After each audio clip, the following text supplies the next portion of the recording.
Monsieur le Président, Madame la Vice-présidente, mes chers collègues, nous votons aujourd'hui le pacte local des solidarités nous liant avec l'État de 2024 à 2027. Une contractualisation qui apparaît bien incertaine au regard de l'instabilité politique issue de la dissolution. L'État est actuellement un partenaire peu fiable et nous ne pouvons tenir pour acquis ses engagements pour 3 ans.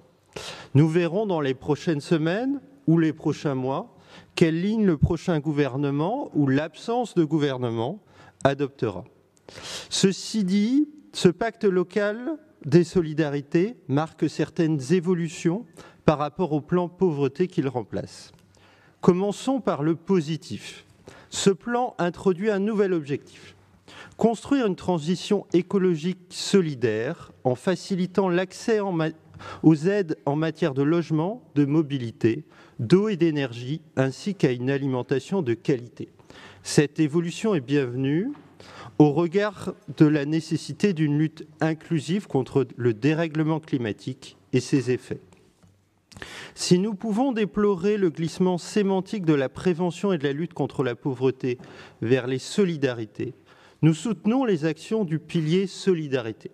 Ce pilier prévoit, dans le cadre d'un engagement financier de l'État de 6 millions d'euros annuels jusqu'en 2027, des actions d'insertion sociale intéressantes, telles que la mise en place des modes d'accueil innovants des jeunes enfants pour les publics en insertion ou le renforcement des bilans de santé pour les allocataires du RSA, comme nous le verrons dans la délibération en commission permanente.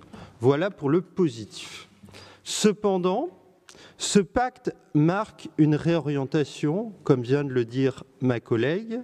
Le plan pauvreté marchait sur 2 jambes, prévention, enfance, jeunesse, prévention spécialisée, parentalité et insertion, via le retour à l'emploi principalement. Aujourd'hui, une jambe est largement amputée, celle de la prévention, au profit d'une focalisation très forte sur le retour à l'emploi. Ce pilier emploi qui concentre les moyens vise à financer pour la seule année 2024 l'extension de l'expérimentation France Travail. Nous avons déjà largement exprimé notre opposition à la logique répressive qui sous-tend cette expérimentation, même si nous approuvons l'augmentation des moyens pour l'insertion qui va avec.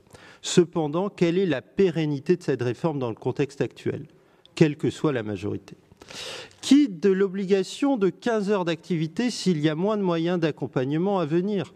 Ne risquons-nous pas de nous retrouver uniquement avec les sanctions, sans moyens accrus? Plus largement, et c'est structurel pour notre institution, nous devons nous interroger sur ce type de contractualisation avec l'État.